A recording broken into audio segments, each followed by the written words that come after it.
दीदी ये लीजिए आप अपने पैसे। अगर आप उस दिन मेरी मदद नहीं की होती ना, आज मैं बेरोजगार ही रह पाता। अरे संदीप, चिंगारी के रहते ना किसी का बुरा नहीं हो सकता और ना ही कोई बेरोजगार रह सकता है, समझा? अब तेरी नौकरी लग गई ना, जी दीदी। खुश है ना तो काम से? बस दीदी आपका आशीर्वाद चाहिए। अरे हमेशा तू खुश रहे और तरक्की करे तो अपने काम में। ये ले पहलवान। अच्छा ये बता, आएगा क्या प्रोग्राम है? प्रोग्राम कहा शर्मा जी के पास चलना थी। अच्छा हाँ यार, उन्होंने फोन भी किया था। ठीक है चल चलते हैं। दीदी आप मुझे अपना आशीर्वाद दीजिए दीदी, आपका आशीर्वाद मुझे बहुत फलता फूलता है। हमेशा खुश रहे, मेरा आशीर्वाद तेरे ऊपर सदैव है। दीदी ये ले लीजिए। अरे इसकी क्या जरूरत है? दीदी मैं ये अपनी श्रद्धा से दे रहा हूँ दीदी। चल ठीक है, भगवान तुझे तेरे काम में हमेशा बरकत दे, हमेशा खुश रह तू। ठीक दीदी। खुश रह, खुश रह। ये ले पहलवान।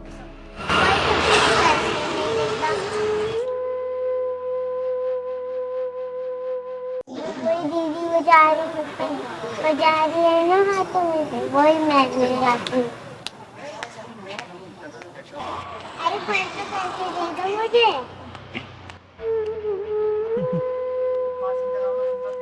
पैसे चाहिए? जब मैं ताली बजा रही हूँ ना तो कोई भी पैसे नहीं दे रही। अच्छा तो बेटा वो मेरा घर है, देखो दिख रहा है? वो वाला? हाँ वहाँ पे आना और फिर मैं तुम्हें पैसे दूंगा, ठीक है? ठीक है। हाँ हाँ।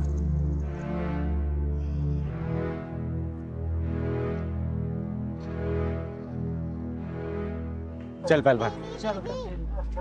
हाँ बेटा क्या हुआ? आप ताली बजाती हो ना तो आपको लोग पैसे देते हैं। जब मैं ताली बजाती हूँ ना तो पैसे 1 रुपए भी नहीं देती मुझे पैसे। अरे बेटा आपको पैसे की क्या जरूरत है? क्या करोगे पैसे का आप? दादा के लिए दवाई लेना है। दादा के लिए दवाई लोगे? हाँ। और आपके मम्मी पापा कहाँ हैं? पापा तो मर गए, मेरी मम्मी है सर। दीदी हाँ। आपसे बात करनी चाहती हूँ। बता बेटा। जब मैं जा रही थी ना आदमी से बोला था पैसे देने के लिए। हाँ। बोला था तुम्हें वहीं ले जाऊंगा, पैसे दे दूंगा। अच्छा कौन सा घर था बेटा? वो वाला घर। पहलवान शर्मा जी के यहाँ बाद में जाएंगे, पहले चल तो जरा वो देखते हैं। हाँ बेटा तो मुझे लगता है आएगी जरूर, और अगर नहीं भी आएगी चॉकलेट का बहाना देके खुद ही ले आऊंगा उसको। अरे वाह मेरी कच्ची कली, आज मैं तेरे साथ दिवाली और दशहरा दोनों मनाऊंगा।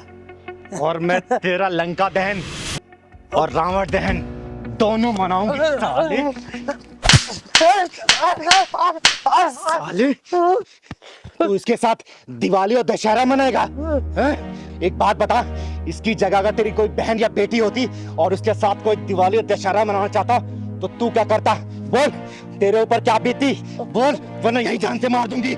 मुझे माफ कर दो चिंगारी जी, मैं समझ गया हूँ, मुझे एहसास है कि ये गलत है।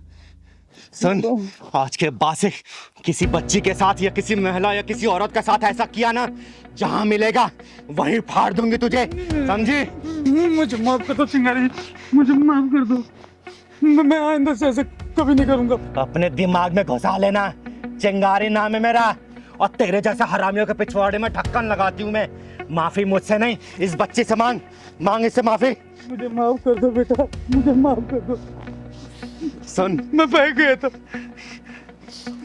पहली और आखिरी दफा वार्निंग दे रही हूँ, अगली बार दिख गया ना फाड़ दूंगी बीच में से, समझा?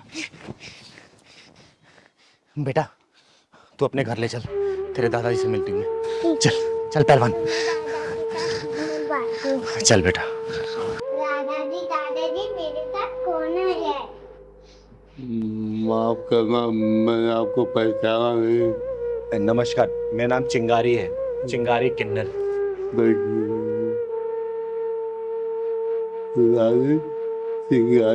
अरे नहीं दादाजी, आप आराम करिए। बेटा तुम्हारी मम्मी कहाँ है? मेरी मम्मी उधर गई है। आवाज देना मम्मी को अपने। मम्मी आई बेटा। चिंगारी दीदी बुला रही है। नमस्ते। नमस्कार, मेरा नाम चिंगारी है, चिंगारी किन्नर। बहन एक बात बताओ, आपने क्या इस बच्ची को इसलिए पैदा किया है ताकि इसे रोड पे भीख मंगवा सको? बोलो, आप खुद काम नहीं कर सकती हो? आपको पता है इसके साथ कितना गलत होने वाला था? अगर मैं समय पे नहीं पहुंचती ना तो आप कहीं मुंह दिखाने लायक नहीं बचती, समझी? अरे आप भी खुद काम कर सकती हो, इस बच्ची से भीख मंगवाना जरूरी है क्या? अरे नहीं नहीं दीदी, मैं भला अपनी बच्ची से क्यों भीख मंगवाऊंगी? मुझे लगा ये खेलने चली गई होगी बाहर कहीं। और रही बात दीदी नौकरी की, ऐसा नहीं है मैंने कहीं नौकरी करने की कोशिश नहीं की। ये जो समाज है ना, हम जैसी औरतों को नौकरी करने कहाँ देता है। गंदी नज़र जो रखता है हमारे ऊपर। और देखिए ज़रा मेरे ससुर जी को, इनकी हालत भी ठीक नहीं। मैं समझ गई बहन, और इसमें तुम्हारी कोई गलती नहीं है। ये समाज की जो मानसिकता है ना, ऐसा नहीं कि सिर्फ तुम जैसी विधवाओं के प्रति ही खराब है। समाज में अगर कोई भी औरत घर से बाहर निकल कर अगर काम करने के लिए जाती है ना, उनकी निगाहें ऐसी गलत होती है उनके ऊपर। लेकिन तुम चिंता मत करो बहन। अच्छा ये बताओ, अगर मैं तुम्हें काम दूं अपने घर पे करने के लिए, तुम करोगी? हाँ हाँ, क्यों नहीं दीदी। तो ठीक है, परेशान होने की कोई ज़रूरत नहीं है। मैं इस पूरे घर की देखरेख मैं खुद करूँगी, और तुम्हारे ससुर जी का इलाज भी मैं ही खुद कराऊंगी। और इस बच्ची को मैं स्कूल भेजूंगी, इसे पढ़ाऊंगी मैं, ठीक है? बहुत बहुत मेहरबानी आपकी। इसमें मेहरबानी की कोई ज़रूरत नहीं है, ये मेरा फ़र्ज़ है, क्योंकि मेरा खर्चा इस समाज से ही चलता है। और मैं समाज की ना सुधारने के लिए मैं कुछ भी करने के लिए तैयार रहती हूँ, क्योंकि मेरे माँ बाप ने मुझे वो दिन दिखाया नहीं, मेरे वो सपने अधूरे रह गए। तो मैं अपने सपनों को सिर्फ आप जैसे परिवार, आप जैसे लोगों के साथ ही पूरा करना चाहती हूँ। मुझे बहुत खुशी होगी बहन। और हाँ बेटा, आज के बाद से रोड पे भीख नहीं मांगनी है, आपको कल से स्कूल जाना है। मैं एडमिशन कराऊंगी आपका, पढ़ाई करनी है, ठीक है? ओके। अच्छा ये बताओ, पढ़ लिख के क्या बनोगी? डॉक्टर। डॉक्टर? क्यों, क्या करोगे डॉक्टर बन के? क्योंकि दादा की तबीयत खराब है ना, तो इसलिए दादा का इलाज करूंगा। अरे मेरा बेटा। चिंगारी दीदी, मेरे पति के गुजरने के बाद हम लोग तो मानो बेसहारा से हो गए थे, लेकिन आपके आने से एक नई उम्मीद मिल गई। अरे बहन, ये सब ऊपर वाले का रचाया खेल है, हम तो सिर्फ एक कठपुतली हैं, वैसे ही चल रहे हैं। और हाँ दादाजी, आपको परेशान होने की कोई ज़रूरत नहीं है, आपका इलाज ये चिंगारी कराएगी, बहुत जल्दी ठीक हो जाएंगे आप, ठीक है? हिम्मत रखिए आप। बता कैसे आना हुआ यहाँ पे? दीदी, आपको तो पता है ना, मैंने अपनी छोटी बहन को कैसे कैसे पाला है बिना माँ बाप के। अरे ये कैसे भूल सकती हूँ बेटा, तुम्हारे बचपन में माँ बाप गुजर जाने के बाद तुमने अपनी बहन के इतने लाड प्यार से पाला है। अरे उसको पढ़ाने लिखाने के लिए तो तुमने अपनी पढ़ाई कुर्बान कर दी। लेकिन ये बताओ, परेशान क्यों? दीदी, परेशानी मेरी बहन ही है। बहन है परेशानी? क्यों, क्या कर दिया उसने? दीदी क्या बताऊँ, वो कई दिनों से हॉस्टल में जिद कर रही है पढ़ने के लिए। तो इसमें परेशानी वाली क्या बात है? भेज दे उसे हॉस्टल। अरे पढ़ने लिखने में अच्छी है, अच्छा खासा और पढ़ लेगी, तेरा नाम ही तो करेगी रोशन। दीदी आपको तो पता ही है आजकल का माहौल कितना ज़्यादा ख़राब है। यहाँ पर 5-5 साल की बच्चियाँ तक सेफ नहीं है दीदी, उनके साथ रेप बलात्कार सब कुछ हो जाता है। देख बेटा, तेरा कहना सही है, तू उसका भाई है, तेरी चिंता भी जायज़ है। लेकिन देख, हॉस्टल में तू भेजेगा ना, तो वहाँ पे पूरे हॉस्टल का मैनेजमेंट, कॉलेज का मैनेजमेंट रहेगा ना, वो उसकी रखवाली करेगा। तू इतना परेशान मत हो, समझा ना? दीदी मैं सोच रहा था कि उसकी अगर शादी करवा देता तो उसकी आगे की पढ़ाई अगर उसका पति डिसाइड करके करवा देता, जहाँ मर्जी कहाँ करवानी है। बेटा देख, अभी उसके पढ़ने की उम्र है, शादी की उम्र नहीं है, ठीक है? और जो लड़कियां ना शादी से पहले जितना पढ़ लेती है ना, शादी के बाद घर गृहस्थी में इतनी उलझ जाती हैं कि पढ़ाई लिखाई कंटिन्यू नहीं कर पाती, समझा? दीदी अब मुझे बाहर किसी पर विश्वास नहीं रह गया है, अब उसे आप ही चल करके समझाओ। अच्छा ठीक है, मैं चल कर उसे समझाती हूँ, लेकिन हाँ, मैं दोनों की बातें सुनूंगी।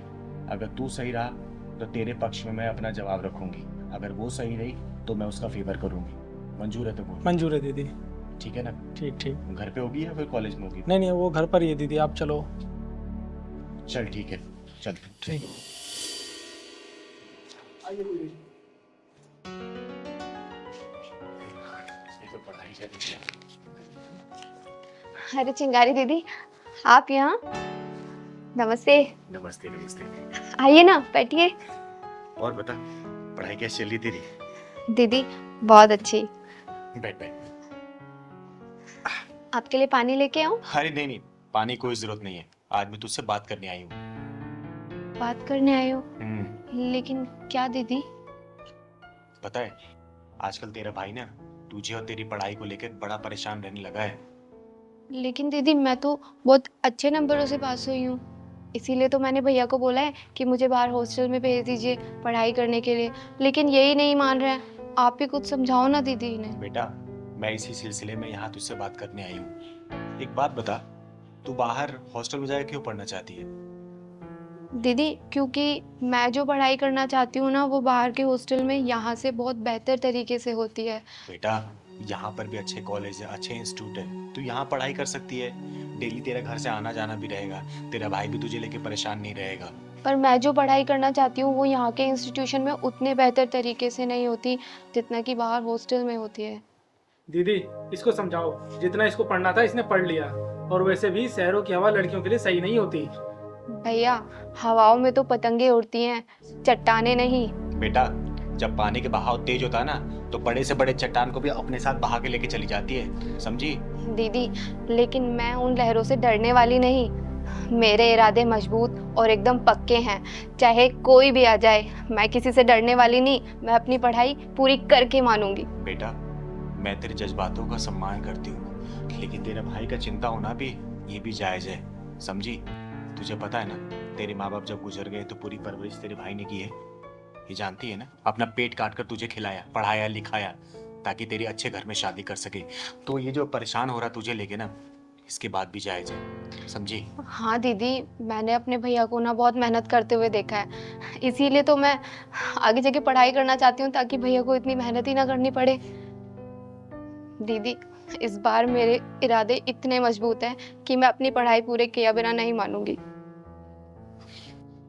बेटा, मेरी बात मानना, तो अपनी बहन को हॉस्टल भेज दे पढ़ने के लिए, क्योंकि इसके इरादे बहुत मजबूत है, और जिनके इरादे मजबूत होते हैं ना, वो कभी भी अपने रास्ते से डगमगाते नहीं है, समझा? और देख, दूसरे शहर में जा रही है ना, तो हर संडे संडे इसे मिलने चले जाना। और फिर भी अगर तुझे लग रहा है, तुझे डर है किसी चीज का अपने मन में ना, कहीं चिंगारी है ना, बेटा किसी भी चीज की दिक्कत परेशानी हो ना, तो एक फोन करना, पूरा किन्नर समाज का हुजूम तेरे हॉस्टल पहुंच जाएगा, और उसके बाद क्या होगा ये तो पूरी दुनिया जानती है, समझा बेटा? चिंता मत कर, तू चिंगारी है ना, आज तक किसी के साथ गलत नहीं होने दी है, तो इसके साथ भी नहीं होगा। ये तेरी बहन है ना, मेरी बहन है, जी दीदी। समझा ना? हाँ भैया, अब तो चिंगारी दीदी ने भी हाँ बोल दिया है। एक बात और बेटा, तेरी बहन की पढ़ाई का खर्चा ना ये चिंगारी उठाएगी। देख, ये मैं तुझ पे कोई एहसान नहीं कर रही हूँ, मैं तेरी बातों से इतना इंस्पायर हो गई ना कि माँ बाप के नहीं रहने के बावजूद भी ना एक भाई एक बहन को सेम उसी माँ बाप की तरह प्यार करता है, और उस चाहता है कि अच्छे से पढ़े और अच्छे घर में शादी हो। बस मैं इसी खुशी के लिए तेरे लिए ये करना चाहती हूँ, तेरी बहन के लिए, समझा? और बहन देख, जा रही है ना, अपने भाई का भरोसा मत तोड़ना, कि याद रखना, मैं इज्जत करती हूँ ना, तो मैं इज्जत उतारना भी जानती हूँ। इसको चाहे धमकी समझना या फिर चिंगारी दीदी का मशवरा, गलत कोई काम मत करना। नहीं ठीक है? दीदी, मैं आपको और भैया को कभी कोई शिकायत का मौका नहीं दूंगी। चल, हमेशा खुश रहे, कोई परेशानी मुझे कॉल कर देना। ठीक है दीदी। अब तो ठीक है तू? जी दीदी। कब जाना है? दीदी बस अगले ही हफ्ते। ठीक है, मैं और तेरा भाई मिलकर छोड़ने चलेंगे वहाँ पे। ठीक है अब तू दीदी। जा, चाय पिला मुझे। हाँ दीदी, अभी लेके आई। आपने तो मेरी पूरी समस्या ही दूर की। तू पहचान हो, मैं हूं ना, तू बस अपने काम पे ध्यान दे, ठीक है? अगर रिश्ता दिल से बनता है ना, तो मैं आपकी बेटी पहले से ही हूं, फिर अगले जन्म का इंतजार क्यों करना है? और अगर मैं आपकी बेटी बनी ना, तो ये मेरा सौभाग्य होगा, सौभाग्य, और मैं आपको हारने नहीं दूंगी, कभी भी नहीं। आराम से पापा, आराम से।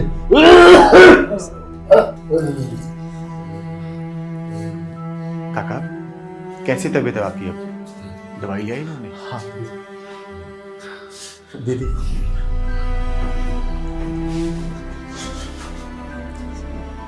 दीदी उनको सांस लेने में बहुत दिक्कत हो रही है, इन्फेक्शन पूरे फेफड़ों में फैल चुका है। डॉक्टर ने बोला है कि अगर 1-2 हफ्ते में आराम नहीं मिला तो। रवि, हिम्मत रख तू। रोने से अगर किस्मत बदलती ना तो अपने हिस्से के आंसू में खुद अभी बहा देती। और देख, अभी तेरे पापा को तेरे मजबूत कंधों की बहुत जरूरत है। संभाल अपने आप को। चिंगारी बेटा, तुम्हें लोग क्या क्या कहते थे, पर रवि के बाद किसी ने सबसे ज्यादा साथ दिया तो तुम हो। अरे आप आराम करो। हाँ, कैसी बात कर रहे हो आप? अरे मुझे आज भी याद है जब मैं इस जगह पे नई नई आई थी ना, तो कितना विरोध सुनना पड़ा था मुझे। और उस वक्त अगर किसी ने मुझे प्यार से पुकारा था ना, तो वो आप थे काका, आप थे। अरे मुझे जितना याद है, रवि से ज्यादा डांट खाई है तू। अरे तो मैं भी तो आप ही की बच्ची हूँ ना, और आपका डांटना फटकारना सब अपनापन ही तो था। दीदी, आप पापा के पास बैठिए, मैं अभी आता हूँ। कहाँ जा रहे हैं बेटा? आपकी रिपोर्ट लेने जा रहा हूँ। चले जाना रिपोर्ट लेने। अभी चिंगारी बैठी है, थोड़ी देर बैठ जा। लेकिन पापा, रिपोर्ट भी तो जरूरी है। रवि, बैठ जाओ, रिपोर्ट पहलवान लेते आएगा। तो पहलवान, बेटा जाके रिपोर्ट लेते हैं। ठीक है दीदी, आता हूँ। कहिए काका, आप कुछ कहना चाहते हैं? चिंगारी, रवि, मुझे लगता है मेरे पास ज्यादा समय नहीं बचा। मेरी सांसें जैसे उधारी पर चल रही है, इसलिए मुझे लगता है तुम लोगों से 2-4 बातें शायद कर जाओ आखिरी बार। हाँ काका, आप बस डर रहे हैं और कोई बात नहीं है, सब ठीक है। चिंगारी, एक बात बोलूं? कहिए ना काका। चिंगारी, भगवान अगर मुझे दूसरा जन्म दे तो मैं चाहूंगा कि तू मेरी बेटी रूप में मिले। काका, अगर रिश्ता दिल से बनता है ना, तो मैं आपकी बेटी पहले से ही हूँ। फिर अगले जन्म का इंतजार क्यों करना है? और अगर मैं आपकी बेटी बनी ना, तो ये मेरा सौभाग्य होगा, सौभाग्य। और मैं आपको हारने नहीं दूंगी, कभी भी नहीं। बस आपके मुंह से ना ये जाने वाला शब्द नहीं सुनना चाहती, नहीं सुनना चाहती काका, मैं नहीं सुनना चाहती। बेटी, जब रवि भटक गया था, मैं पिता होकर नहीं समझ पा रहा था क्या करूं। वो तू थी, उसको सही रास्ते पर लाई, और तूने मेरे बेटे को जीने की वजह दी। इस तेरे एहसान को लेके मैं जा रहा हूँ। काका, आप बिल्कुल निश्चिंत रहिए, क्योंकि रवि को ना अब किसी के सहारे की बिल्कुल जरूरत नहीं है।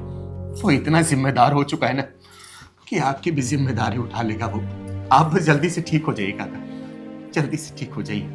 चिंगारी बेटा, कल को मैं चला भी गया तो रवि को अकेला मत छोड़ना, फिर से उन रास्तों पर ना चला जाए। नहीं जाऊंगा उन रास्तों में पापा दोबारा। मैं नशा भी नहीं करूंगा,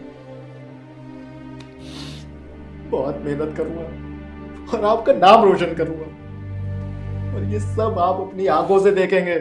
चिंगारी, मेरी बात याद रखना, तुमने अब तक बहुत मुश्किलों का सामना किया होगा और आगे भी मुश्किलें आएगी, लेकिन हाँ, हार और लड़ाई का सामना पड़े तो हार का साथ मत देना, लड़ाई का साथ देना। लड़ूंगी काका, बिल्कुल लड़ूंगी, क्योंकि आपकी दी हुई हिम्मत कभी भी मुझे कमजोर नहीं पड़ने देगी। अरे सारी दुनिया जब मुझे धक्का दे रही थी, उस भीड़ में सिर्फ आप थे जिसने बोला था कि तू डर मत चिंगारी, मैं तेरे साथ हूँ, तू मेरी बेटी है। वही बात मेरे सीने में जलती है और मुझे हिम्मत देती है।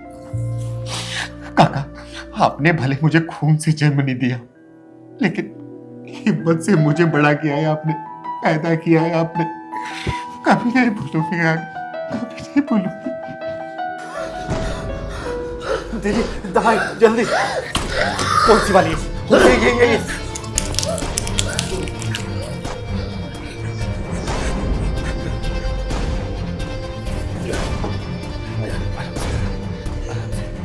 आप बस आराम करिए काका, मैं आपके साथ हमेशा हूं। आराम करिए।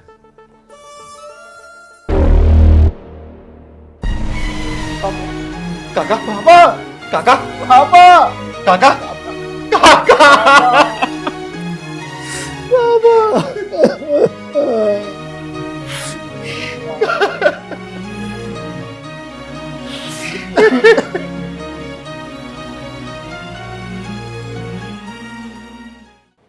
अरे क्या हुआ राम बाबू जी?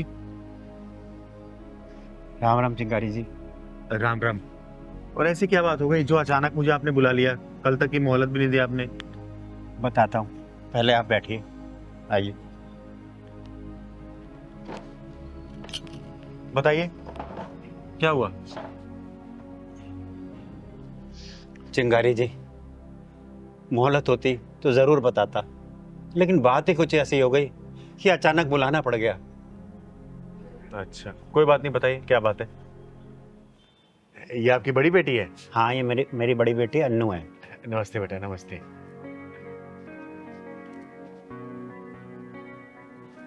और ये छोटी वाली ना? जी हाँ, ये छोटी है।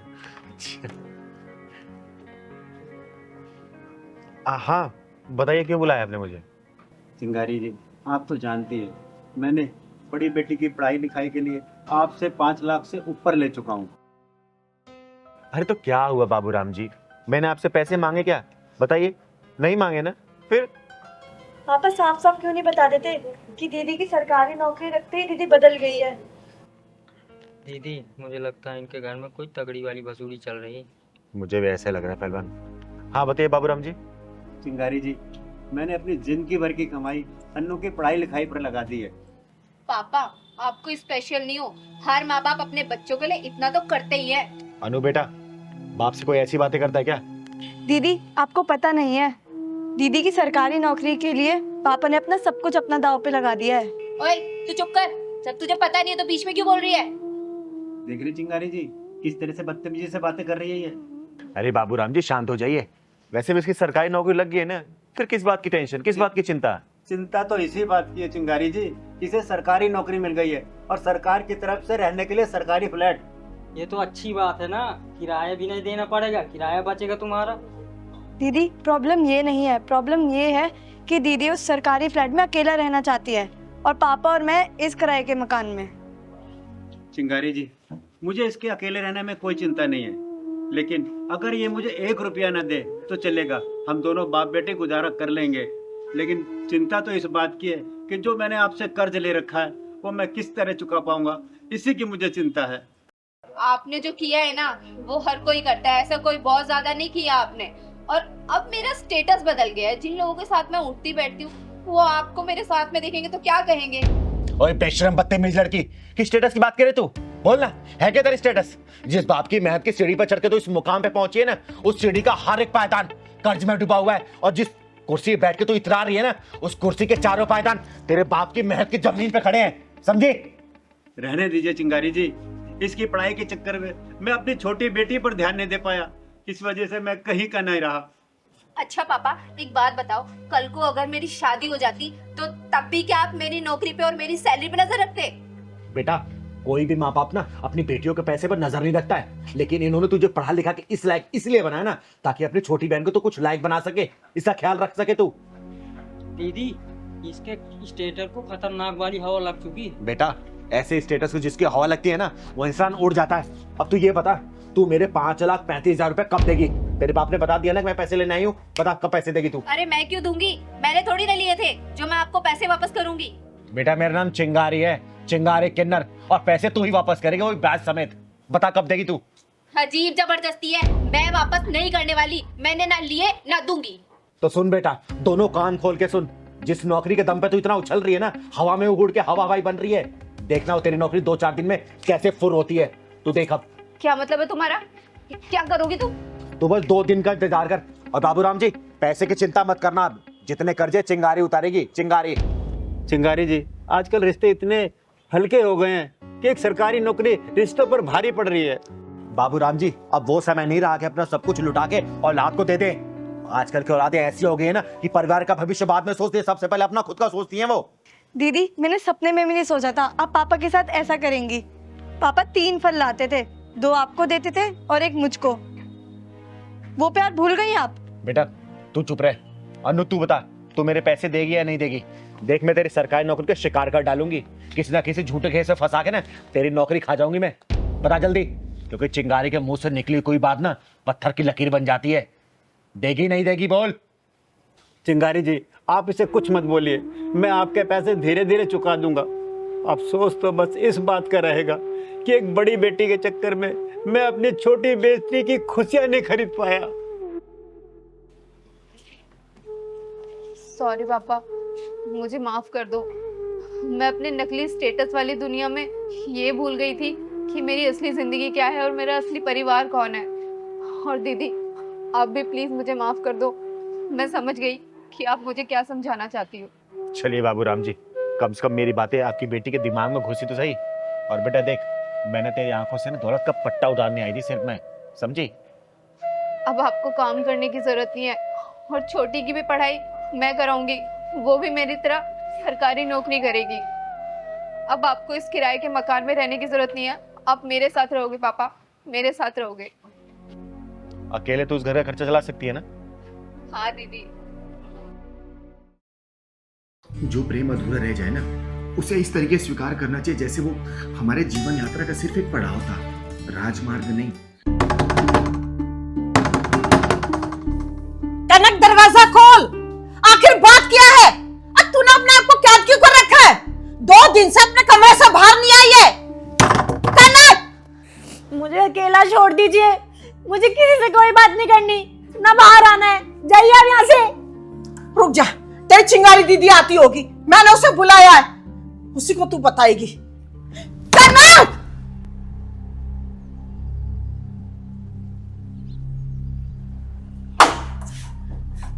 चिंगारी दीदी को क्यों बुलाया आपने? क्या जरूरत थी उनको बताने की?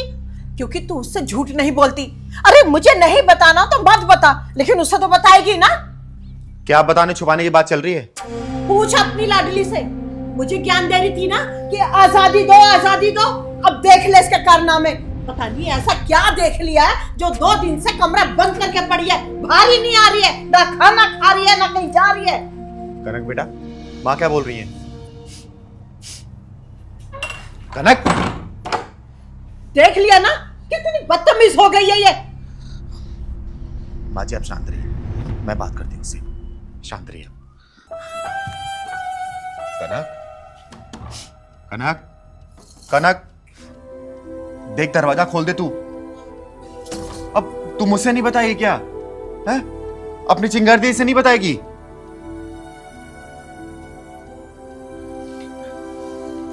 कनक देख, तू दरवाजा खोल दे और मैं वादा करती हूं अंदर सिर्फ मैं आऊंगी और कोई भी नहीं आएगा।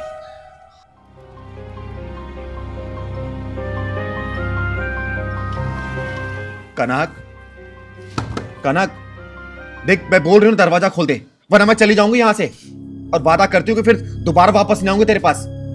तू बोल, तू चाहती मैं चली जाऊं?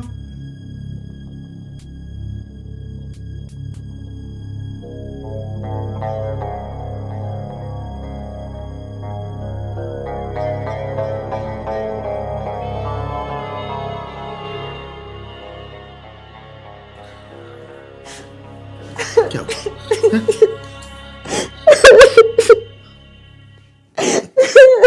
अरे क्या हुआ?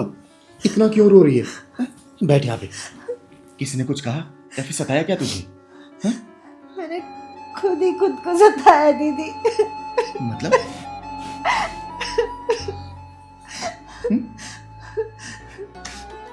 दीदी, मैं एक लड़के से प्यार करती थी, बहुत प्यार करती थी, पर उसने मेरा प्यार नहीं समझा और हमारा रिश्ता टूट गया। उसके जाने के बाद जैसे सब कुछ खत्म सा हो गया जिंदगी में। ना मैं जी पा रही हूँ, ना मैं खुश रह पा रही हूँ। मुझे कुछ समझ नहीं आ रहा दीदी, मैं इसे भूल नहीं पा रही हूँ।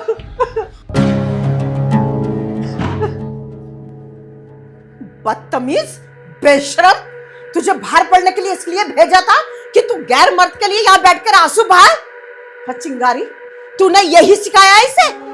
माँ जी शांत हो जाइए, कनक को पहले सांस तो लेने दीजिए। देख बेटा, जो प्रेम अधूरा रह जाए ना, उसे इस तरीके स्वीकार करना चाहिए जैसे वो हमारे जीवन यात्रा का सिर्फ एक पड़ाव था, राजमार्ग नहीं। दीदी, मुझे पता था माँ कभी नहीं समझेगी, इसीलिए मैंने इन्हें कुछ नहीं बताया। माँ नहीं समझेगी? कनक, ये कोई गर्व करने वाली बात नहीं है। माँ जी, और ये कोई शर्म करने वाली बात भी नहीं है। और मैं जानती हूँ आज का दौर खराब चल रहा, और ये बात आप भी जानती हैं कि आजकल प्यार के नाम पे जो नंगा नाच चल रहा है ना, उससे तो लाख गुना अच्छी हमारी कनक, जो अपने प्यार के हर दर्द को स्वीकार कर रही है, डर नहीं रही, भाग नहीं रही, और इसकी कमजोरी नहीं बल्कि इसकी हिम्मत है। और देख कनक, तो चिंता मत करो, क्योंकि माँ तेरे साथ है और मैं भी तेरे साथ हूँ। लेकिन चल, पहले तू कुछ खा ले, उसके बाद बात करेंगे। चल तो चल। हाँ बेटा, पहले कुछ खा ले, जो हुआ सो हुआ। और कनक, तू चिंता मत कर, एक दिन तेरे लिए मैं योग्य लड़का ढूंढूंगी, समझी? अब कमरे से बाहर चल और खाना खा। आइए माँ जी।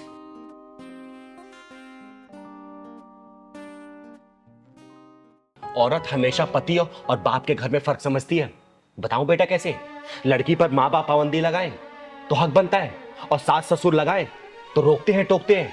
अरे भाई बहन से लड़ाई हो जाए, भाई बहन धमकाए तो मजाक है, और देवर कुछ बोल दे तो बकवास है। पिता के घर मेहमान आए तो भगवान है, और पति के घर आए तो शैतान है। माँ बाप डिमांड पूरी ना करे तो मजबूरी थी, और पति ना करे तो शादी क्या जरूरी थी। माँ बाप डांटे तो बड़े हैं, और सास ससुर डांटे तो पीछे पड़े हैं। माँ बाप की बातें किसी को नहीं बताती, लेकिन सास ससुर और ससुराल वालों की बातें किसी से नहीं छुपाती। बता बेटा, सच है या झूठ? कर मुझे साबित, झूठ करना। दीदी, मैं आपके पास अपनी परेशानी लेकर आई हूँ और आप मुझे ही सुना रही हैं। बेटा, जो भी पॉइंट मैंने बताया है ना, तू एक भी पॉइंट है मुझे गलत साबित कर दे, मैं मान जाऊंगी कि चिंगारी झूठी है, तू सही है। कर साबित मुझे गलत। पर दीदी, बेटा, चिंगारी के सामने आए दिन ऐसी परिस्थितियां आती हैं, और चिंगारी जानती है कि गलत कौन हो सकता है, सही कौन हो सकता है। मैं ये नहीं बोल रही कि 100% तू ही गलत है, लेकिन बेटा शुरुआत तेरे से ही होती है। याद रखना, जिस दिन मायके और ससुराल को एक बराबर आंकना शुरू कर देगी ना, उसी दिन तेरी सारी परेशानियां, सारी शिकायतें खत्म हो जाएंगी। बेटा ध्यान रखना इस बात को। अरे विधि, तुम यहाँ बैठी हो, मैं तुम्हें घर में ढूंढ रहा था। नमस्ते। नमस्ते। अच्छा, तो तुम मेरे घर वालों की शिकायत करने के लिए आई हो ना यहाँ पे? एक काम करते हैं, आज दूध का दूध और पानी का पानी कर ही देते हैं। दीदी, आप इसको कुछ समझाते क्यों नहीं? मेरी एक बात नहीं सुनती है, मेरे घर वाले और अपने घर वालों में भेदभाव करती है। बोलो ना ऐसा ना किया करे। बेटा, तेरे आने से पहले मैं इसे यही समझा रही थी, ठीक है ना, कि ऐसे ना किया करे, भेदभाव करने से कुछ भी नहीं होगा। लेकिन ये समझे तब ना। अच्छा, तो तुम ये कहना चाहते हो कि सारी गलती मेरी है? हाँ, मैं तो जैसे तुम्हारा कोई ख्याल ही नहीं रखती, तुम्हारे घर वालों का कोई ख्याल नहीं रखती। मतलब इधर से भी हर चीज में मैं ही गलत। तुम तो बहुत अच्छे हो ना, तुम्हारी कोई गलती होती ही नहीं है। अब आप ही बताइए दीदी, इसमें मेरी क्या गलती है? मैं क्या करूं? मैं क्या इनके घर वालों का ख्याल नहीं रखती, जो हर वक्त मुझे उल्टी सीधी बातें सुननी पड़ती है? कौन सुनाते तुम्हें उल्टी सीधी बातें? तुम और तुम्हारे घर वाले। वही बात आ गई ना, भेदभाव वाली। अरे वो बड़े हैं, कुछ बोल दिया तो उसको सुनाना कहते हैं क्या? देखो, मैं तुम्हारे इस बात से ना परेशान हो चुकी हूँ, ठीक है? मुझे अब एक और बार भी अगर तुमने कहा ना, तो मैं ये शादी तोड़ दूंगी और तुम्हारा घर हमेशा के लिए छोड़कर चली जाऊंगी। बस बस, तुम लोग शांत रहो, मुंह बंद करो, और जो मैं बोल रही हूँ वो सुनो सिर्फ, समझे? तो ठीक है दीदी, अब फैसला आप ही कर दीजिए। बेटा देख, घर गृहस्थी चलाना इतना आसान काम नहीं है। जो सपने तूने सजाए होंगे ना शादी से पहले, जरूरी नहीं कि सपने वही पूरे हो।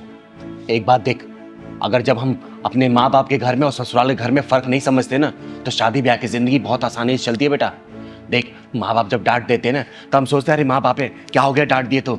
लेकिन वही ससुराल वाले अगर कुछ सास बोल दे या ससुर बोल दे, कोई समझा दे, तो हम उसको ईगो पे ले लेते हैं, दिल पे ले लेते हैं, अरे इन्होंने ऐसे क्यों बोल दिया। ऐसे नहीं होता बेटा, दिल से रिश्ते अपनाए जाते हैं, सिर्फ किताबी बातें नहीं है रिश्तों की। जिस तरीके से माँ बाप तुम्हारे अपने मायके में है ना, उसी तरीके से सास ससुर ससुराल में वही तुम्हारे माँ बाप है। और जो देवर है समझो वो तुम्हारा भाई है। पति है ना, पति अगर तुम्हें कुछ समझा रहा है तो समझो इस बात को, क्योंकि पति इसी घर में जन्म लिया है, वो अपने माँ बाप के घर में जन्म लिया, उसको पता है कि मेरे माँ बाप का नेचर कैसा है, मुझे अपने माँ बाप को कैसे खुश रखना है। तो सबसे ज्यादा सपोर्ट तो वही करता है ना। तुम्हें अंडरस्टैंड करना पड़ेगा अपने पति को, उसको समझना पड़ेगा, और देख लेना इससे तुम्हारे रिश्ते बहुत आसानी से चलेंगे, समझे ना? और बेटा तू, ऐसा नहीं होता कि हर गलतियां पत्नी की होती है, तुझे भी समझना पड़ेगा अपनी पत्नी को। अरे किसी दिन परेशान हो रही है तो इसके पास कुछ समय बिता ले, किसी चीज को लेकर टेंशन में है तो इसको टेंशन फ्री तू तो कर सकता है ना। अगर ये नाराज है, तू भी नाराज होकर बैठ जाएगा तो रिश्ते चलेंगे क्या? ऐसे कहीं नहीं चल पाएंगे बेटा। माँ बाप ही रहेंगे। और बेटा एक बात समझना, माँ बाप की उम्र, तुम्हारे माँ बाप की उम्र कम से कम 55-60 साल तो हो ही चुकी है। अरे 55-60 साल हो चुकी है, अब तुम उनको बदलना चाहती हो? नहीं, तुम्हारी पूरी जिंदगी बची है बेटा, सिर्फ 28 साल की हो तुम। सोचो पूरी जिंदगी तुम्हें काटनी है, ऐसी ऐसी परिस्थितियां तुम्हारे सामने आएगी, तुम्हें उसका डट का सामना करना पड़ेगा। तो अपने आप को तुम्हें बदलना पड़ेगा हर सिचुएशन के लिए। अब माँ बाप जब डांटते हैं ना, सास ससुर जब डांटते हैं ना, तो बेटा अपनी भलाई के लिए नहीं, तुम्हारी भलाई के लिए समझाने के लिए, ताकि आगे का भविष्य तुम लोगों का उज्जवल हो, किसी चीज की परेशानी ना हो। और कभी अचानक से कोई परेशानी आए ना, तो उसका तुम लोग डट के सामना करो। उनका प्यार ना बड़ा निस्वार्थ होता है बेटा। उनको और कुछ, अरे बुढ़ापे में क्या चाहिए उनको? 2 वक्त की रोटी, बस 2 टाइम की दवाई, और क्या चाहिए उनको? शौक तो तुम्हें पूरे करने हैं ना। तुम्हें समझाते हैं वो, इस चीज का बुरा मत माना करो। अरे बेटा, कभी कभी तुम अपने वाइफ का फेवर ले लोगे तो क्या चला जाएगा? अरे जरूरी नहीं कि जो माँ बाप बोलते हैं, जिस नजरिए से तुम्हें दिखाना चाहते हैं अपनी वाइफ को, उस नजरिए से ही देखो। तुम्हें इसका बचपना पता है ना, तो तुम इसको एक बच्चे की तरह रख के देखो ना, बहुत मजा आएगा। ये क्या करती है नादानी है, खाने पीने के लिए लड़ती होगी, कपड़े पहनने के लिए लड़ती होगी, कहीं घुमाने के लिए लड़ती होगी, यही सब इसके शौक होंगे। अरे कभी कभार अगर तुम्हारा पॉकेट अलाउ करता है तो ये सब कर दिया करो, ये खुश रहेगी। इतना कोई बड़ा नहीं होता रिश्ता जितना हम लोग उसको बना देते हैं, इतना पजल कर देते हैं लाइफ को। और बेटा शादीशुदा लाइफ तो एक फ्लो में चलने के लिए बनाया गया है। अरे नदी के बहाव ऐसे चलते हैं तो परिस्थितियां आती रहेंगी। कोई बड़ा आता है, कोई गांव का। अच्छा ये बताओ, तुम लोग तो जानते हो ना, गांव के लोग पुराने ख्यालात के होते हैं, उनकी मानसिकता थोड़ी दूसरी होती है। आजकल की मॉडर्न लाइफ है, थोड़ा सा एडजस्ट करने में टाइम लगता है, क्योंकि तुम लोग उनके जैसा नहीं बन सकते और वो लोग तुम लोगों जैसा नहीं बन सकते। तो बीच का एक सॉल्यूशन ढूंढना चाहिए। तुम्हें रिश्ते ऐसे बना के चलने पड़ेंगे बेटा, ठीक है? और आगे से ना ऐसी गलती मत करना। अपने मायके अपने ससुराल को ना बराबर समझो। देखो कोई भी परेशानी तुम्हें नहीं आएगी और ये भी तुम्हें अंडरस्टैंड करेगा, ठीक है? और मेरी कही बातों को बुरा नहीं मानते। देखो बेटा, ये मैं तुम लोगों के भले के लिए तो कह रही हूँ। मेरा क्या है, मैं तो ठहरी एक अर्धनारी, ना पूरी तरह से नर हूँ और ना ही नारी, चिंगारी हूँ मैं। बस तुम लोगों को खुश देख के मैं भी खुश हो लेती हूँ, ठीक है बेटा? और आगे से ऐसी गलती मत करना। अब बेटा तू अंडरस्टैंड करना इसको, ठीक है ना? खुश रहो। जी दीदी, मैं ख्याल रखूंगी इन सब बातों का। खुश रहो बेटा, हमेशा खुश रहो। जाओ, और हाँ रास्ते से जाते हो ना आइसक्रीम खिला देना, इसका फेवरेट आइसक्रीम है ना, खिला देना बेटा, ठीक है? ठीक है, थैंक यू दीदी। हमेशा खुश रहो। चले अब। जाओ बेटा। अरे पहलवान, तेरी मौसी की शादी हो गई है बीरबल की खिचड़ी? 2 दिन बोल के जाता है और 14 दिन लगाता है। कब आएगा तू? अच्छा कल आएगा। कब की ट्रेन है? रात को 11 बजे बैठेगा ना? चल ठीक है, ध्यान से आना बेटा। ठीक है, खुश रहे। दीदी, दीदी, हम लोग एक बहुत बड़ी मुसीबत में फंस गए हैं। प्लीज आप हमें उससे निकाल दीजिए बाहर। हाँ दीदी, हम लोग बहुत बड़ी मुसीबत में हैं। अब आप ही कोई सॉल्यूशन कर सकती हैं। लेकिन बात क्या है, तुम लोग इतना घबराए क्यों हो? मुझे बात बताओगे तभी ना कोई हल निकाल पाऊंगी। बताओ क्या हुआ? दीदी, एक पुलिस वाले का फोन आया था और उसने मेरे भाई को अरेस्ट कर लिया है। वो कह रहा था कि तुम्हारे भाई ने किसी का रेप किया है। दीदी, मैं मेरे भाई को अच्छे से जानती हूँ, वो बहुत मासूम है, वो ऐसा कभी नहीं कर सकता। दीदी, दीदी आप प्लीज कुछ करो, प्लीज दीदी। हाँ दीदी, बहुत शरीफ है वो। अभी उसकी उम्र ही कितनी है? 18 साल का तो है, पढ़ाई में बहुत तेज है। वो ऐसा काम कर ही नहीं सकता, मैं उसको बहुत अच्छे से जानता हूँ। अरे तुम्हारे भाई को उठा के लेके गए हैं, कम से कम थाने का नाम तो बताया होगा ना? नहीं दीदी, उसने थाने का नाम तो नहीं बताया, पर हाँ उसने ये कहा है कि अगले 24 घंटे के अंदर तुम 5 लाख रुपए नहीं दोगी तो तुम्हारे भाई की जिंदगी बर्बाद कर देंगे हम। अगर चाहती हो कि तुम्हारा भाई सही सलामत बाहर आ जाए तो 5 लाख रुपए हमें दे दो। आप ही बताइए दीदी, इतने पैसे हम कहाँ से लाएंगे? अरे ऐसा कौन सा पुलिस वाला है जो रेप के विक्टिम को छोड़ने के लिए 5 लाख रुपए का डिमांड कर रहा है? दीदी हमें कुछ समझ नहीं आ रहा, हम क्या करें। इसलिए दीदी आखिरी उम्मीद आप ही है, अब आप ही हमें इस मुसीबत से बाहर निकाल सकती हैं। तुम लोग चिंता मत करो, उसका फोन आता है ना तो मैं बात करती हूँ। अगर तुम्हारा भाई गुनहगार नहीं है ना तो ये चिंगारी वादा करती है उसका एक बाल भी बाका नहीं होगा, लेकिन अगर वो गुनहगार होगा ना तो सबसे पहले सजा ये चिंगारी दिलवाएगी। याद रखना बेटा। नहीं दीदी, वो गुनहगार नहीं हो सकता, मुझे पूरा यकीन है। मेरा भाई बहुत मासूम है दीदी, मैं सच कह रही हूँ। और हाँ दीदी, उसने मुझे 24 घंटे का टाइम दिया था, बस 5-10 मिनट में 24 घंटे पूरे होने वाले और उसका फोन भी आता होगा। दीदी हम क्या करेंगे? आने दो उसका फोन, मैं देखती हूँ। अच्छा ये बताओ, तुम्हारे भाई से बात हुई है तुम्हारी? नहीं दीदी, पिछले 3-4 दिनों से उससे कोई बात नहीं हुई है और उसका फोन भी ऑफ आ रहा है। मुझे तो ऐसा लगता है कि उन लोगों ने उसे बंदी बना के रखा हुआ है।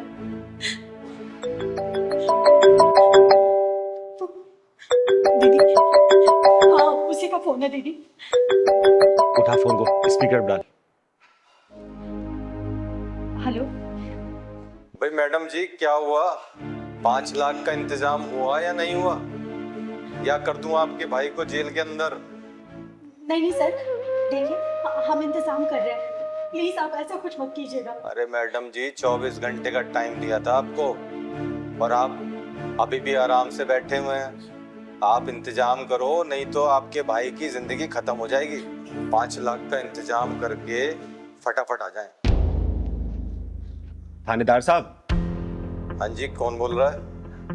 आपने चिंगारी का नाम तो सुना होगा? चिंगारी किन्नर? हाँ जी हाँ, जानते हैं, अच्छी तरह जानते हैं।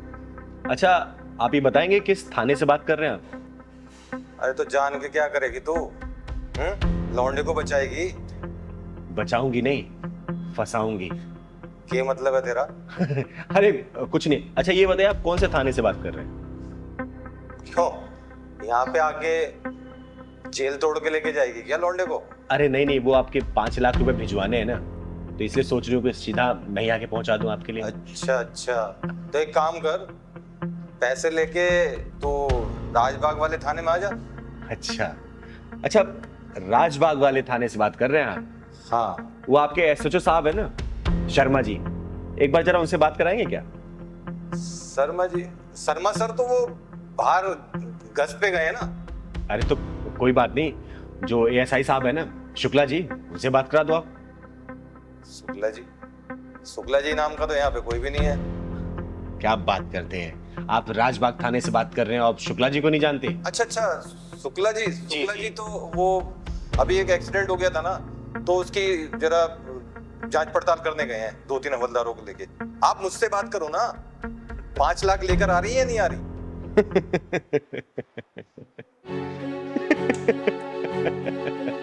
अरे हंस क्यों रही हो तुम? अरे जनाब, आपके थाने में ना कोई शर्मा जी है और ना ही कोई शुक्ला जी, समझे क्या? और सुन बे स्कैमर, चिंगारी नाम है मेरा, चिंगारी किन्नर। और ये जो खेल खेल रहा है ना, बंद कर दे, वरना जहां मिलेगा ना वहीं ढूंढ के जान से मारूंगी, समझा? फोन कर दिया साला। अरे बच्चों, किसके चक्कर में तुम लोग फंस गए? अरे स्कैमर था ये, जालसाज था ये, तुम लोगों को ऐंठने की कोशिश कर रहा था, कोई पुलिस वाला नहीं था ये। कैसे कैसे लोगों के चक्कर में तुम लोग फंस जाते हो। बेटा ये लोग काम इतनी सफाई से करते हैं ना कि कोई इनको पकड़ नहीं पाता इतनी आसानी से। वो ऐसे लोगों को टारगेट करते हैं जिनके घर परिवार वाले कहीं बाहर काम करते, पढ़ाई लिखाई करते हैं, कोई भी करते, कुछ भी करते हैं, या फिर बुजुर्गों को। ऐसे लोगों से बच के रहना चाहिए बेटा। अगर ऐसे किसी भी अननोन नंबर से कॉल आए तो तुरंत साइबर क्राइम में से रिपोर्ट करो, पुलिस स्टेशन जाओ, वहां रिपोर्ट करो। परेशान नहीं होना, ठीक है बेटा? देखो अब उसे फोन लगा के देखो, देखो।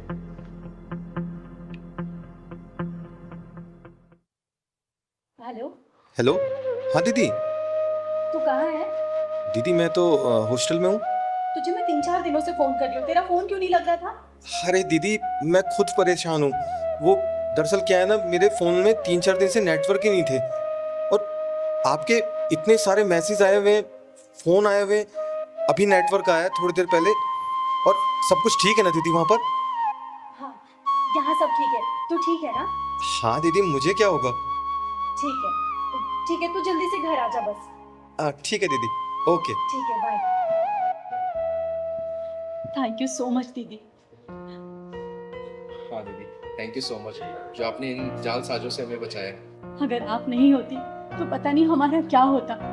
हम कहाँ से 5 लाख रुपए लाते और भाई से बात भी नहीं हो रही थी, उसके लिए हम अलग परेशान थे। थैंक यू सो मच दीदी। हाँ दीदी, थैंक यू सो मच दीदी जो आपने ऐसे जालसाजों से हमें बचाया। अगर आप नहीं होती तो हम क्या करते हमें कुछ नहीं पता था। अरे हमेशा खुश रहो बच्चों, लेकिन आगे से बता रही हूँ ध्यान रखना इस बात का, अगर ऐसे कोई भी फेक कॉल्स, अननोन कॉल्स आती है ना, इस नंबर को तुरंत ब्लॉक करो और साइबर क्राइम को दो। इस बात में कभी भी कॉम्प्रोमाइज मत करना, ठीक है? खुश रहो, जाओ। और कभी भी कोई परेशानी हो ना, चिंगारी के पास बेधड़क आ सकते हो तुम लोग, ठीक है? हम चलते हैं दीदी। जाओ, घर जाओ।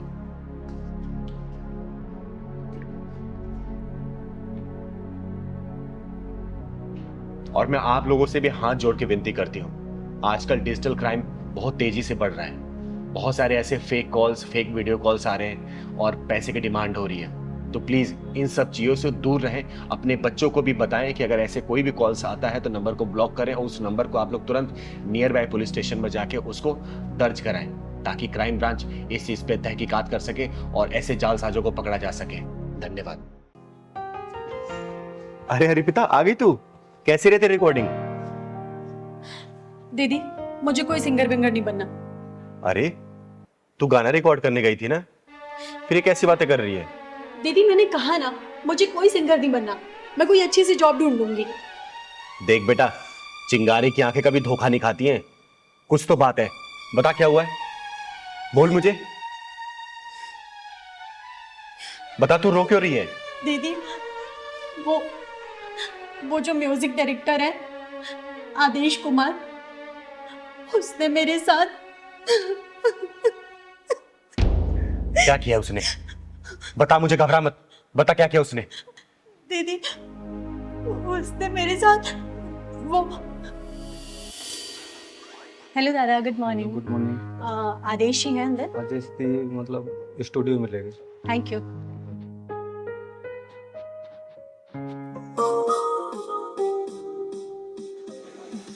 Good morning Adeshi. Good morning Arpita.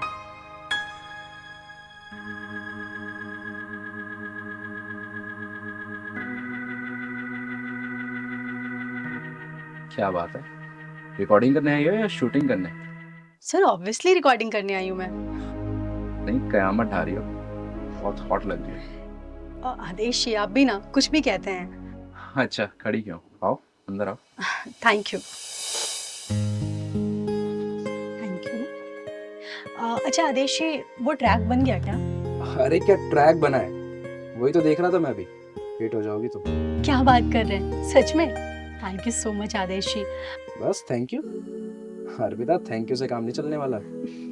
ठीक है आदेश जी, आप पार्टी ले लीजिएगा कोई अच्छी सी, बस एक बार मुझे हिट करा दीजिए। तुम्हें तो पता है ना, आदेश कुमार ने जितने भी सॉन्ग बनाए हैं सारे सुपर हिट हैं। इसलिए तो कह रही हूँ सर कि बस एक बार मैं हिट हो जाऊं, फिर आपको बढ़िया सी पार्टी दे दूंगी मैं। अर्पिता, मैं बहुत समय से तुमसे कुछ कहना चाहता हूँ। मेरा ना दिल आ गया तुम पे। आदेश जी ये कैसी बात कर रहे हैं आप? देखिए मैं आपकी बहुत इज्जत करती हूँ। अरे मैं जानता हूँ कि तुम मेरी बहुत इज्जत करती हो। वो क्या है ना, मैं तुम्हें कामयाबी की ऊंचाइयों तक पहुंचा सकता हूँ। बस एक बार मेरे दिल से दिल का सुर मिला के तो देखो। देखिए आदेश जी, मेरा हाथ छोड़िए। अर्पिता, अगर मैंने ये हाथ छोड़ा ना तो बहुत पछताओगी तुम।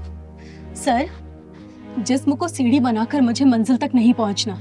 हाथ छोड़िए मेरा। अर्पिता, आदेश कुमार को एक बार जो चीज पसंद आ जाती है ना, वो उसे हासिल करके रहता है। हाथ छोड़िए मैंने कहा।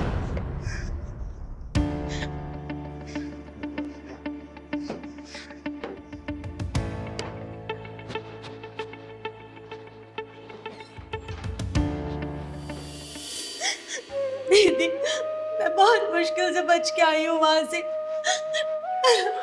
अच्छा, ऐसा किया उसने? तो चल मेरे साथ। तो ये चिंगारी उसको ना किन्नर बना के छोड़ेगी। जिंदगी भर वो तालियां बजाता फिरेगा और उसके म्यूजिक डायरेक्टर उसके पिछवाड़े में घुसेड़ के आऊंगी मैं। तो चल मेरे साथ, चल तो चल। दीदी ये वो आदेश कुमार।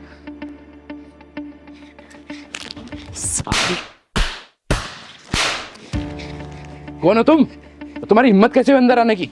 चिंगारी नाम है मेरा, चिंगारी किन्नर, और तेरे गीत और संगीत को तेरे पिछवाड़े में डाल के ढक्कन लगाने आई हूँ।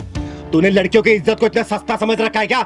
जिस जगह पे तू खड़ा है ना, इसको सरस्वती माता का मंदिर बोलते हैं, और जिस सीट पे तू बैठा था वहां पे इस मंदिर का पुजारी बैठना चाहिए, तेरे जैसा हरामी नहीं, समझा? अरे तू जानती भी है तूने किस पे हाथ उठाया?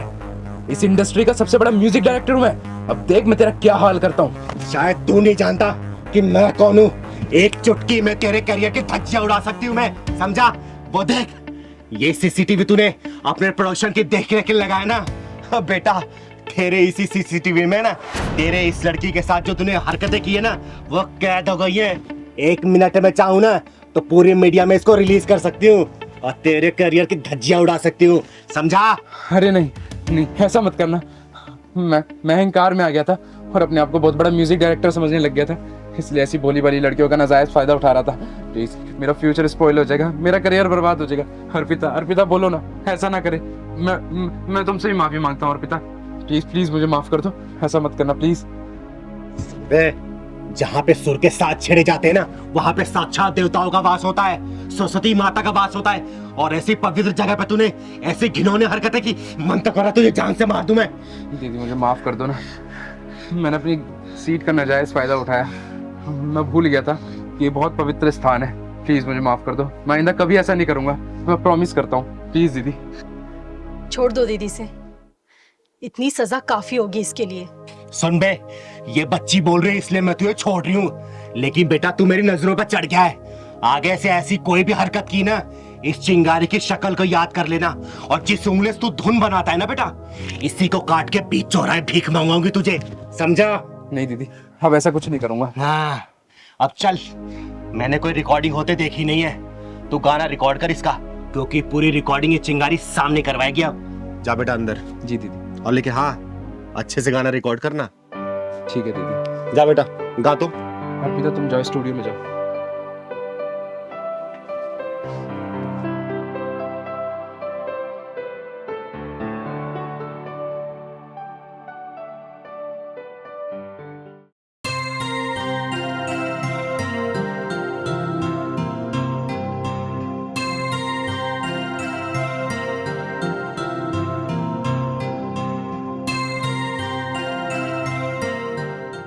क्या बात है, तुम लोग इतने परेशान क्यों और इतना अर्जेंट मुझसे मिलने के लिए क्यों बोल रहे थे? तुम लोगों को पता है मुझे एक अनाथ आश्रम की नींव रखने जानी थी, लेकिन मेरे दरवाजे पर जो भी आता है ना, चिंगारी को कभी भी निराश नहीं करती। तुम लोग कहाँ से आए हो?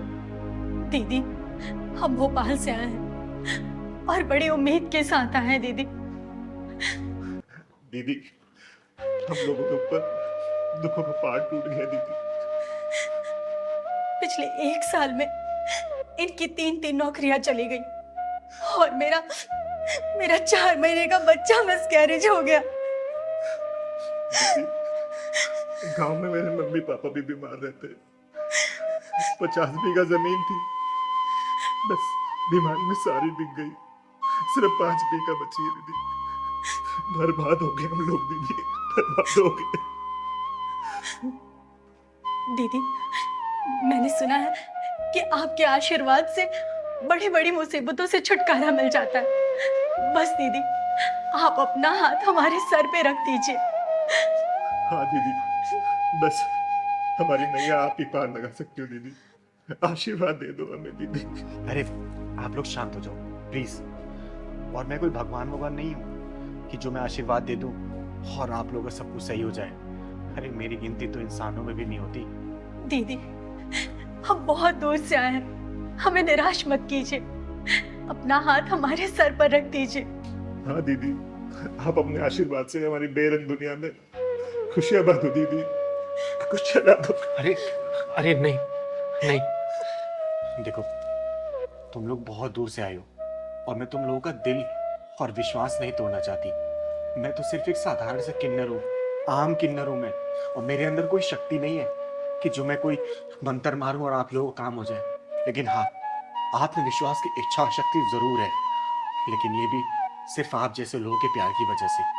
और कुछ भी नहीं है मेरे पास बेटा, कुछ भी नहीं है। हमारा मन रखने के लिए अपना हाथ हमारे सर के ऊपर रख दो दीदी, हम सोचेंगे हमें भगवान का आशीर्वाद मिल गया दीदी। आपका आशीर्वाद भगवान से कम नहीं है दीदी। हे भगवान, तूने मुझे कैसे असमंजस में डाल दिया। लोग तो मुझे भगवान मान के मेरी पूजा करने लगे। मुझे माफ कर देना भगवान। मैं इन्हें कैसे समझाऊं कि मैं तो एक पूरी तरह इंसान भी नहीं। मुझे माफ करना भगवान। कैसे समझाऊं, कुछ समझ नहीं आ रहा मुझे, कुछ समझ नहीं आ रहा। दीदी, क्या सोच रही दीदी आप? क्या हम दोनों आपके आशीर्वाद के लायक भी नहीं है दीदी? हाँ दीदी, क्या हम आपके आशीर्वाद के लायक नहीं हैं? अरे नहीं बेटा, ऐसी कोई बात नहीं है।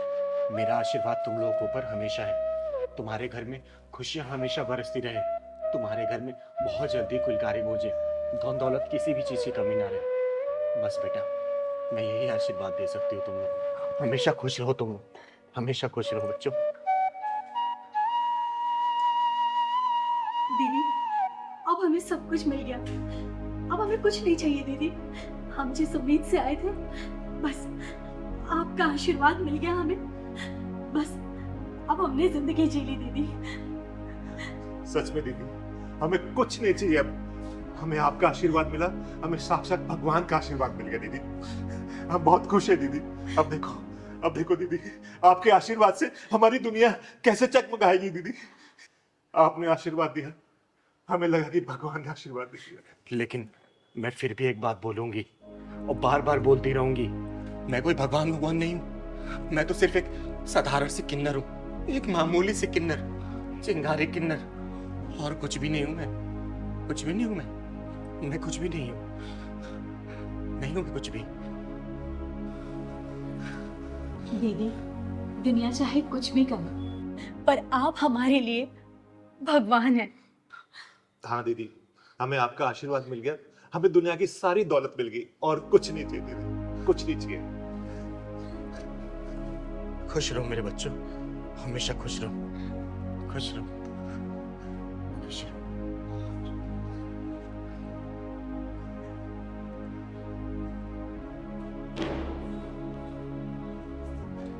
हे ऊपर वाले, तेरी कहानी कोई समझ नहीं पाता। तू क्या लिखता है, कैसे लिखता है, क्यों लिखता है, सब समझ के बाहर है। एक अधूरे इंसान को तूने भगवान बना दिया। नहीं भगवान, मुझे सिर्फ किन्नर रहने दे, चिंगारी किन्नर। मैं जो समाज की सेवा करती हूँ ना, मुझे सिर्फ वही करने दे भगवान। अरे ये भोले भाले लोग इतने भोले हैं कि कहीं भी एक उम्मीद की किरण जगती है ना, तो उसको भगवान या देवता मानने लगते। भगवान, इस चिंगारी के दिए हुए आशीर्वाद की तू लाज रखना भगवान, लाज रखना। और विश्वास मत टूटने देना इन लोगों का, मत टूटने देना भगवान, मत टूटने देना।